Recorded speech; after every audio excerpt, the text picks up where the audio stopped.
Բարի լույս եւս մեկ անգամ շատ ելի հեռուստադիտողներ, շարունակվում է առաջին ծրագիրը եւ ես իրոք ուզում եմ տեղեկացնել, որ Արամ Խաչատրյան համերգասրահում տեղի կունենա աննախադեպ համերգ, որի ընթացքում ելույթ կունենա Արցախ կամերային նվագախումբը միջազգային ճանաչում ունեցող հայ երաժիշտների մասնակցությամբ։ Համերգը տեղի կունենա մայիսի 5-ին, նվագախմբի գեղարվեստական ղեկավարն ու դիրիժորը Նարեկ Հախնազարյանն է, մենակատարը Սերգեյ Խաչատրյանը։ Եվ այս առիթով այս առավոտ մեր տաղավարում են Նարեկ Հախնազարյանը, Արցախ կամերային նվագախմբի գլխավոր դիրիժորը, գեղարվեստական ղեկավարը, թավջութակահար, հայաստանյան վաստակավոր արտիստ եւ Հասմիկ Պապյան, Արցախ կամերային նվագախմբի հոգեբարձուների խորհրդի նախագահ, հայաստանյան ժողովրդական արտիստ։ Բարի առավոտ։ Շնորհավորում ենք, այսօր մայիսի 1-ն է աշխատավորի օրը։ Այո, մենք աշխատում ենք։ Դե ինչպես տեսնում ենք, այո, մենք աշխատանքի մեջ ենք, իսկ շատ շատերը այս պահին տանը արդեն դիտում են մեզ։ Մայիսի 5-ին շատ կարևոր հետաքրքիր իրադարձություններ լինելու։ Պիտի խնդրեմ մի քիչ խոսենք այս մասին։ Ինչ է սպասվում հանդիսատեսին, ինչ է տեսնելու հանդիսատեսը, ինչ է վայելելու։ Եթե կարելի է ես մի փոքրիկ միջամտություն անեմ, մայիսի 5-ին ժամը 19:30 Արամ Խաչատրյանի անվան։ Արամ Խաչատրյան, այո։ Անվան համերգասրահում, սա շատ կարևոր է, որպեսզի մարդիկ իմանան ուր են գնալու։ Ես նշեցի սկզբում համերգասրահում, այո։ Այս ինչ ենք այնտեղ տեսնելու, մենք 19:30 արդեն։ Կայանա մեր վերածնված, նորավերածնված, չգիտեմ ոնց ասել, Արցախ կամերային նվագախմբի ամենամեծ, այդպես կարելի ասել, ստատուսային համերգը այս սեզոնում Արամ Խաչատրյան համերգասրահում, որտեղ մենք շատ ուրախ ենք, որ մեզ հետ ելույթ կունենա իմ շատ լավ ընկեր եւ աշխարհի լավագույն ջութակարներից մեկը Սերգեյ Խաչատրյանը, որը համաձայնվեց փաստորեն մեզ հետ ելույթ ունենալու, չիմանալով թե մենք ինչ փուլում ենք զարգացման եւ այլն, դե պարզա մենք Սերգեյի հետ շատ երկար տարիներ արդեն ընկերներ ենք եւ գոլեգաներ ենք, շատ ենք աշխարհով մենք ելույթ ունեցել, բայց որպես ջութակար, թավջութակար եւ այս համերգը դա մի շատ հետաքրքիր իրադարձություն է լինելու նաեւ այն տեսակետից, որ մենք առաջին անգամ ելույթ կունենանք որպես ջութակար եւ դիրիժոր։ Դա էլ շատ ես անհամբեր սպասում եմ դրան, Սերգեյը շուտով արդեն գալիս է Հայաստան եւ սկսել ենք փորձերը եւ արդեն վերջնական այդպես պատրաստումները այդ համերգին, որոնց շատ սպասում ենք եւ ծրագիրն էլ շատ հետաքրքիր ծրագիր է լինելու, տարբեր ոչի երաժշտություն է լինելու։ Մենք կսկսենք Բարտոկի ռումինական պարերից Լարայի նվագախմբի համար, հետո Սերգեյը կնվագի ֆանտաստիկ ջութակի կոնցերտը Ալեքսանդր Հարությունյանի մենակատար ջութակի եւ Լարայինների համար, երկրորդ բաժնում կհնչի Էդվարդ Միխայելովիչ Միրզոյանի Շուշանիկը եւ իմ շատ սիրված Շոստակովիչի այդպես կոչված կամերային սիմֆոնիան, որը իր համար 8 լարային քարյակն է փոխադրված կամերային նվագախմբի համար։ Այս ծրագրով համերգային երեկոն առաջին անգամ է լինելու։ Այո, այո։ Շատ լավ, մի փոքր խոսենք նվագախմբի մասին, ինձ հետաքրքիր է, այսօր նվագախումբը ինչ գործունեություն է ծավալում եւ ինչքանով է արդեն լայնացնում ռեպերտուարը, որովհետեւ սա նույնպես շատ կարեւոր է։ Այս նվագախումբը հիմնվել է 2004 թվականին Արցախում եւ 20 տարի շարունակ Հայաստանի ընդհանուր բարեգործական միությունը հովանավորել է այս նվագախմբին։ Ես ինքս առիթներ եմ ունեցել ելույթներ ունենալ իրենց հետ Արցախում եւ այդ բռնի տեղահանությունից հետո իհարկե մենք որոշեցինք, որ այդ տեղափոխված Արցախից տեղափոխված 11 երաժիշտները չմնան անգործ եւ շարունակեն իրենց մասնագիտությամբ այստեղ աշխատել։ Նպատակը Արցախ անունը միշտ հիշել եւ ինչու՞ չէ մի օր նաեւ ուրեմն վերադառնալ եւ որոշեցինք, որ դա լինի ոչ թե ուղղակի նվագախումբ, քանի որ մենք նվագախմբերի պակաս չունենք Հայաստանում, այլ լինի մի շատ տարբերվող ամեն ինչով եւ վերածնունդ լինի այս նվագախմբի։ Իսկ ես գիտեի, որ Նարեկ Հախնազարյանը ոչ միայն լինելով փայլուն թավջութակահար, իմ ամենասիրելի երաժիշտներից մեկը, Ինքը նաև արդեն մտադրված էր եւ ուներ որոշակի փորձ դիրիժորության եւ ես առաջարկեցի իրեն, որ միգուցե սա համատեղ կարողանանք վերականգնել եւ ինքը շատ շնորհակալ եմ, որ համաձայնեց եւ հեշտ չէ ճանապարհը, բավականին երկար բանակցություններ ունեցանք եւ Հայաստանի ընդհանուր բարեգործական միությունը մենք բանակցություններ ունեցանք։ Այո, Հայաստանի ընդհանուր բարեգործական հայկական ընդհանուր բարեգործական միության հետ եւ իրենք համաձայնեցին ֆինանսավորել եւ առաջին անգամ անցյալ տարի հուլիսի 5-ին եղավ այդպես ներկայացում, ներկայացրեցինք նվագախումբը փոքր փակ համերգով եւ հետո ուրեմն դեկտեմբերի 23-ին ունեցանք այդ մի համերգ եւ մարտի 23-ին եւ հսկայական թռիչք ապահովեց Նարեկի հրաշալի պրոֆեսիոնալ եւ առաջնորդի հատկանիշներ ունեցող երաժշտի օգնությամբ եւ ղեկավարությամբ եւ հիմա առաջ ենք շարժվում։ Դեպ ասեմ, որ հուլիսին այո, իսկապես այդպես փոքր համերգ պրեզենտացիա տեղի ունեցավ փակ AGB-ում եւ դրանից հետո այդ բանակցությունները եւ թղթաբանությունը բարձր շատ ծավալուն process է դա նվագախումբ կազմավորելը եւ զարգացնելը եւ դրանից հետո մենք քանի որ մենք սկզբում 11 մարդեր նվագախումբը ի սկզբանե կազմա Արցախից բայց ես ասացի որ 11 հոգին դա անհնար է անվանել նվագախումբ դա անսամբլ է մեզ գոնե այն պահին պետք է գոնե 14 հոգի բան անել որ այս ամենամինիմումը եւ ավելացրեցինք 14 հոգի հոկտեմբերին մենք լսումներ անցկացրեցինք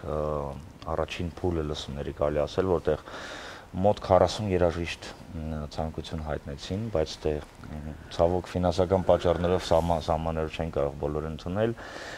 ավելացրեցինք 17 հոգի եւ արդեն մարտին էլի լսումներ կայացրեցինք եւ ավելացրեցինք մեծացրեցինք նվագախումբը արդեն իմ կարծիքով օպտիմալ եւ շատ ճիշտ թվի, որը 25 երաժիշտ։ Առաջնահերթությունները իհարկե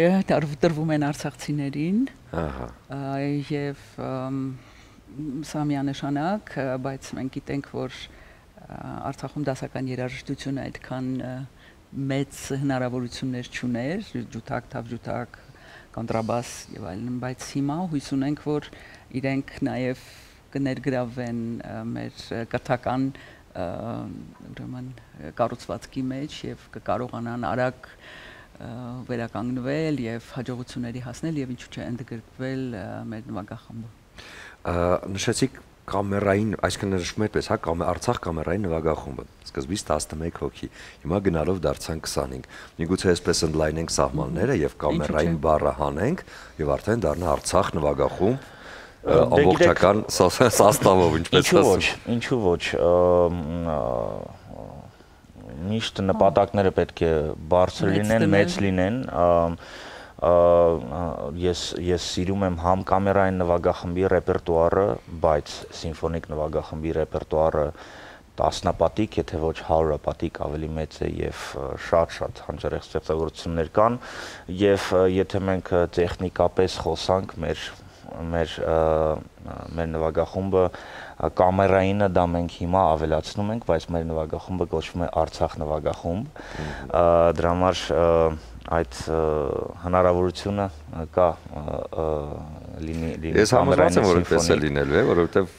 նվագախմբի, ինչպես ասում են, պարագլուխը տաղանդավոր մարդիկ են եւ մարդիկ, ովքեր լծված են կարևոր գաղափարով, որ այս ամենը ընդլայնվի եւ ամենակարևորը անունը պահվի։ Եվ ինչպես նշեցիք, Տիկին Պապյան հենց Արցախ անունը պահելու համար է շատ կարևոր։ Ես կարծում եմ անունը հնչեցնելը պետք նաեւ Հայաստանի սահմաններից դուրս։ Ինչ ծրագրեր կան այս առիթով արդեն։ Ծրագրեր կան, հրավերներ կան եւ նույնիսկ առաջին մեր ներկայ պրեզենտացիայի ներկայացուցչական համերգից հետո Սիրիայի դեսպանը ներկա էր եւ ամիջապես հրավիրեց Սիրիան, նվագախումբը ցավոք սրտի հետո բարձ եղավ գիտենք ինչ տեղի ունեցավ Սիրիայում եւ հիմա այս պահին հրավերներ կան Ամերիկայի Միացյալ Նահանգներ, Կանադա եւ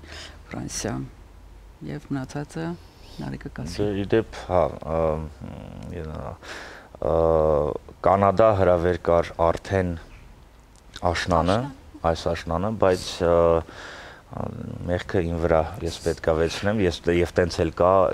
ես խնդրեցի հետաձգել այդ հրավերը մինչեւ գոնե գարուն, որպեսզի գիտեք մենք շատ բարձր չափանիշ ենք դրել մեր օրկեստրի, մեր նվագախմբի որակի եւ երաժշտական մակարդակի չափանիշը շատ բարձր է եւ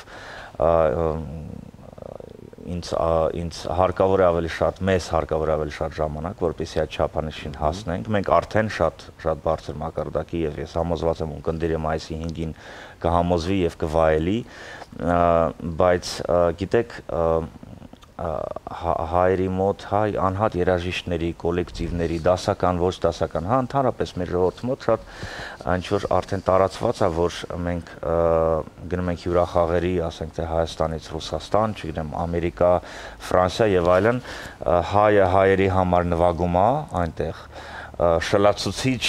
հաջողությամբ ոտնկայս իրեն հայը հային ծափահարում է եւ գալիս են հետ եւ ասում են այ գնացել ենք Ֆրանսիայում մեծ հաջողություն եք ունեցել։ Դա էլ մեզ համար շատ կարևոր է մեր հայրենակիցներին արտասահմանում հա էլի հաճույք պարգևել, բայց ինձ շատ կարևոր է որ մեզ ընդունի եւ ջերմ ընդունի Կանադայում կանադացին, ամերիկացին, ֆրանսիացին եւ այլն, հա, եւ դրա համար մենք պետք է համապատասխանենք ոչ թե Հայաստանում ինչ որ ընդունված ստանդարտներին, այլ ստանդարտները միջազգային ստանդարտներ են, այո, բարձրագույն միջազգային ստանդարտներ, որտեվ ես համարում եմ ասենց, եթե ֆրանսիական նվագախմբերը կամ ավստրիական կամ գերմանական կարող են հասնել այդ մակարդակի, ապա հայերեն էլ կարող են, որտեվ մենք եթե մինիմումը ասել ոչ պակաս տաղանդավոր ենք, բայց դա շատ փափուկ ասացել։ Բայց ցույց տվեք ավելացնել, որ մենք արդեն երևի թե կհասել ենք որոշ ոլորտներում եւ նույնիսկ հենց երաժշտության ոլորտներում, որովհետեւ հենց հիմա մեր տաղարում մարդիկ են, ովքեր այդ ոլորտները, այդ նշաձողը վաղուց արդեն հասել են եւ անցել են։ Մենք շատ անհատների երկիր ենք։ Այդ մարդիկ, որոնք ծաղարում նստած են, անհատներ են։ Եվ բայց ես հիմա խոսում եմ ինչ որ sense ինստիտուցիայի մասին, institution հայերեն չգիտեմ ոնց է դա, հա։ Այս դեպքում ավելի արդեն կարևորում է դիրիժորի աշխատանքը, ով պիտի հենց այս ամենը ղեկավարի եւ տանի։ Իսկ ես համոզված եմ, որ ձեր ուսերի այս դրված աշխատանքը դուք հաստատ պատվով եք կատարում։ Շնորհակալություն։ Բայց ես մի հարցել ունեմ, քանի որ երեք երբ պատրաստում էի հարցազրույցին, այս աշնան մասին հրավերը մերժելը դեռ երեք արդեն տեղեկատվությունը գիտեի, ու ինձ մոտ հարց է առաջանում, դուք Նարեկ բոլոր ոլորտներում եք կյանքի այդքան խիստ եւ նշաձողերը բարձր դնող, թե միայն նվագախմբի դեպքում է։ Բոլոր եւ շատ մարդիկ ինձ ատում են դրա համար, ոմանք սիրում են, չէ, իսկապես ես արդյունքները արդարացնում են։ Ես համարում եմ, որ եթե կոնկրետ իմ մասին խոսանք, եթե ես բծախնդիր եւ իմ չափանիշները բարձր չդնեի, ես Չայկովսկի մրցույթը չէի հաղթի, որտեվ ես փաստորեն դարձա առաջին երաժիշտը 1958 թվականից, որը հաղթեց Չայկովսկի մրցույթը ներկայացնելով Հայաստան, որտեվ դա այդ իմ չափանիշներից մեկն էր։ Ես կարող եմ ներկայացնել Ռուսաստան, որտեվ ես սովորում էի, մեծացել եմ Ռուսաստանում, սովորել եմ Ռուսաստանում եւ Ռուսաստանի կոնսերվատորիայի սան, հա, եւ դրա համար ես կարող եմ եւ դա ավելի հեշտ կլիներ Ռուսաստանում Չայկովսկի մրցույթին մեզ, բայց այդ իմ չափանիշներն են, այդպես որ եթե ես համ չափանիշներ, համ նաև ինչ որ հայրենասիրությունը, որ ես հայ եմ ծնվել, ես երբեք կյանքումս չեմ ունեցել ոչ մի ուրիշ երկրի քաղաքացիություն եւ ոչ մի նպատակ չունեմ ունենալու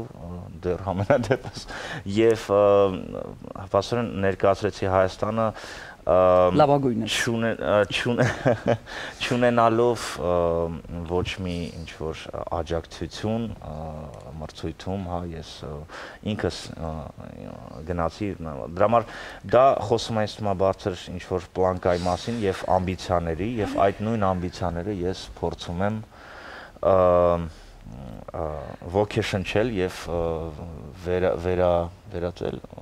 Բերել նաեւ նվագախումբ։ Այո, նվագախումբ է, հա։ Տեսեք, սա այն դեպքն է, երբ որ հայ լինելով դու պիտի լինես բազմապատիկ անգամ ավելի լավ, որպեսզի ունենաս համաշխարհային ասպարեզում կարողանաս ինչ որ տեղ գրավել, որովհետեւ այդ սա այն դեպքն է, երբ որ եթե բացառիկ երևույթ ես երաժշտության մեջ, իրենք արդեն չեն կարող ոչինչ անել, որովհետև միշտ կա մի քիչ ավելի, գիտեք, կոմպրոմիս եւ այլն, սա միշտ անում են, բայց երբ որ դու առանձնանում ես մի, այսինքն բազմակի անգամ, այդ դեպքում արդեն բոլոր զենքերը վայր են դնում։ Բացառիկ երևույթ եք եւ ունենալով շատ հնարավորություններ, այսօր էստեղ եք նորից մի նվագախմբի կողքին, որի անունը բարձր պահելը նաև վերցրել եք ձեր ուսերին։ Սա նույնպես շատ կարևոր աշխատանք է։ Ինչքանով եք այսօր տեսնում, որ այս ամենը ինչ որ արվում է, հաստատ ունենալու է այն բարձր արդյունքը։ Գիտեք, ես շարունակեմ Նարեկի միտքը, որ ինքը այսօր Հայաստանում է եւ Չայկովսկու մրցույթում ուրեմն ներկայացրել է Հայաստանը։ Ես 32 տարի ապրել եմ Եվրոպայում եւ երբեք ոչ մի անունս անգամ չեմ փոխել, չնայած իմ ուրեմն մենեջերները միշտ ասել են, որ Հասմիկը մի քիչ այդքան էլ բեմական չի փոխի անունը եւ այլն, ես ասել եմ, որ եթե մարդիկ կարող են արտասանել Մստիսլավ Ռաստրապովիչ, Հասմիկը ինչ որ ձևով կարող են սովորել եւ նույնն էլ ես եմ ասել նույն բանը դու։ Եվ գիտեք ինչ, սա թող ամպագորգոր չհնչի, բայց ունենալ հնարավորությունները, ես շատ շնորհակալ եմ Եվրոպային եւ ընդհանրապես այդ իսկապես որ ինձ տվել են հնարավորություն կայանալու, ինքնահաստատվելու եւ այլն, բայց կա մի անբացատրելի իրականություն, իրողություն, ինչը քո պատկանելությունն է, եթե դու ունես ազգային պատկանելություն, դու ուրեմն չես կարող պատկերացնել քո կյանքը, քո երկրից, քո արմատներից հեռու, ես սա միշտ իմացել եմ եւ դա ինձ համար նորություն չի, որ ես գնացել էի երկարատև այսպես ասեմ, գործնական ճամփորդության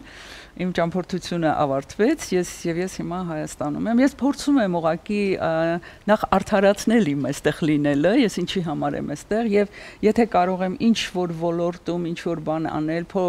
փոխանցել իմ փորձը, ես դրա համար միայն ուրախ կլինեմ։ Իսկ այդ ձեր ասած ընտրության հնարավորությունը միշտ կա, դա մեկ անգամվա տոմս է, միակողմանի, դա միշտ կարող եմ ունենալ, որը հույս ունեմ, որ մեր երկիրը կկարողանա այս դժվար վիճակից դուրս գալ եւ մենք էլ կկարողանանք մեր փոքրիկ ինչ որ լուման ունենալ դրանում եւ մնանք եւ շենացնենք մեր երկիրը, որովհետեւ իհարկե հայերը ունեն մեծ պոտենցիալ, մեծ հնարավորություններ եւ թերևս դա է պատճառը, որ հիմա ուզում են մեզ ինչ որ ձևով անտեսել, իսկ մենք չպիտի թույլ տանք։ Տաղանդավոր մարդիկ մեր գենում, մեր արյան մեջ շատ են եւ տա Աստված, որ ինչքան էլ լինի այդ հրապուրիչ հրավերները եւ այնտեղ մնալու ու շարունակելու այդ առաջարկները, միևնույն է, որը ժամանակ գոն է, հա, գան ու տեր կանգնեն այն ամեն ինչին, ինչը ունի մեծ պատմություն եւ ժառանգություն։ Այնպես որ շնորհակալ ենք ձեզ, որ այսօր Արցախ կամերային նվագախմբի կողքին եք, սա շատ կարեւոր է, որովհետեւ լինեն մարդիկ հենց այս ամենի գլխավերևում, որոնք ունեն պատմություն արդեն իրենց կողմից եւ այդ ամենը տալ նաեւ հենց եւ ոգեվորել ու ոգեշնչել, սա նույնպես շատ կարեւոր է հենց նվագախմբի յուրաքանչյուր երաժշտի համար։ Հավատացած եմ այդպես է։ Շնորհակալություն։ Մենք ձեզ սիրով հրավիրում ենք։ Շնորհակալ ենք շատ։ Հույս ունենք, որ ժամանակ կունենաք կգաք։ Շատ շնորհակալ ենք, այո, եւ ուզում ենք ձեզ նվիրել արև բացիկները, որոնք նախատեսված են սիրելի մարդկանց նվիրելու համար, ծաղիկների, նվերների կամ պարզապես խոսքերի հետ կապված։ Այստեղ հայտնի բանաստեղծների ֆրազներն են ներառված, երկու բացիկ, մեկում Սահյանի խոսքերն են, ես ինչ որ մեկին զրկել եմ քեզնից, դու ինչ որ մեկին զրկել ես ինձնից, մյուսը Տերյանն է, քո աչքերի դեմ, իմ աչքերը կույր։ Այս բացիկները ձեզ տվեք նաև այն մարդկանց, ովքեր հենց այս բառերի հեղինակն են ձեր կյանքում, կամ պարզապես պահեք հենց ձեզ։